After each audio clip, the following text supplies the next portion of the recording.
अधूरी प्रेम कहानी।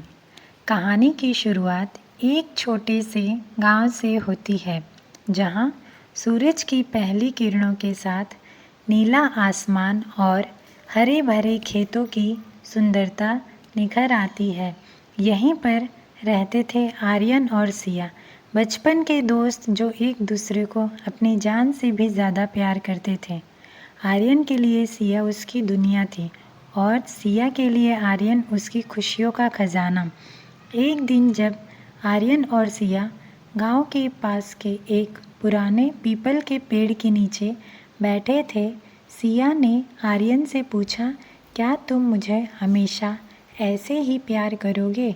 आर्यन ने मुस्कुराते हुए कहा, सिया, मेरा प्यार तुम्हारे लिए अनंत है, ये कभी खत्म नहीं होगा।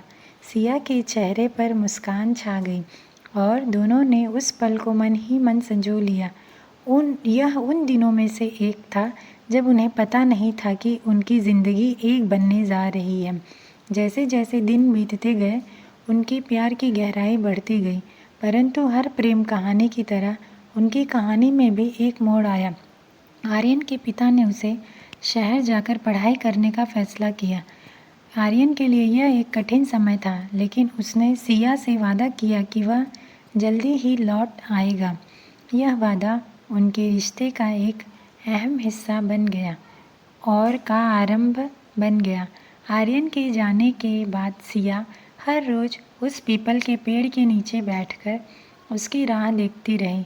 वह दिन रात बस आर्यन के वापसी का इंतज़ार करती थी। उसने अपने दिल से कभी भी ऐसी त्रासदी की कल्पना नहीं की थी, लेकिन हर गुजरते दिन के साथ उसकी आँखों की चमक कम होती जाती थी। शहर में आर्यन ने अपनी पढ़ाई में खुद को व्यस्त कर लिया, लेकिन उसकी आत्मा का एक हिस्सा हमेशा सिया के साथ गांव में ही था।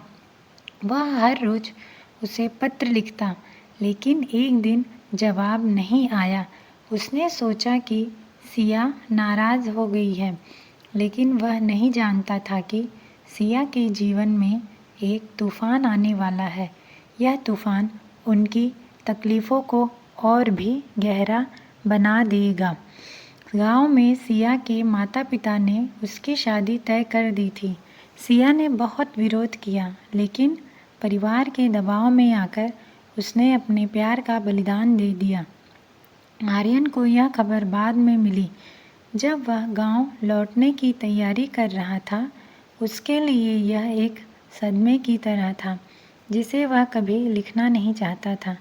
उसने महसूस किया कि उसकी ज़िंदगी की सबसे बड़ी खुशी उससे दूर जा रही है। समय बीतता गया, लेकिन आर्यन का प्यार कभी कम नहीं हुआ। वह अक्सर उस पीपल के पेड़ के पास जाता और अपनी अधूरी प्रेम कहानी को याद करता। सिया की यादें उसकी ज़िंदगी का हिस्सा बन चुकी थी।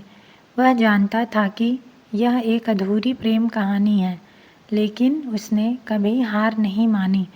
उसने अपने प्यार को अपने दिल में संजो कर रखा, जैसे कि वह एक अनमोल खजाना हो। कुछ वर्षों बाद आर्यन ने सुना कि सिया की शादी सफल नहीं रही। वह उससे मिलने गया, लेकिन इस बार सिया ने ही उसे रोक दिया। उसने कहा, आर्यन, हमारा प्यार हमेशा अमर रहेगा, लेकिन हम अब साथ नहीं हो सकते।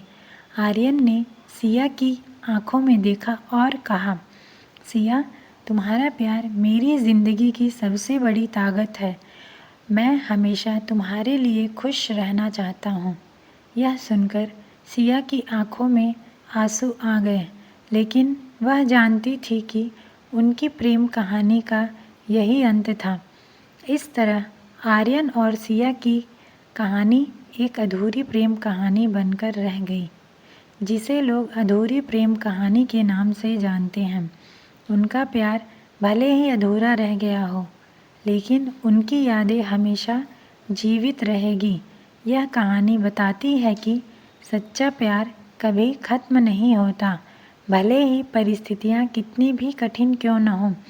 आर्यन ने अपने जीवन को सिया की यादों के साथ बिताने का फैसला किया।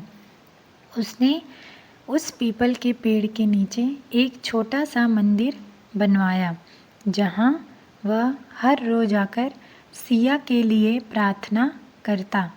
यह मंदिर उनके प्रेम का प्रतीक बन गया, जहाँ लोग आकर उनके अमर प्रेम की कहानी सुनते और सीखते कि सच्चा प्यार कभी नहीं मरता।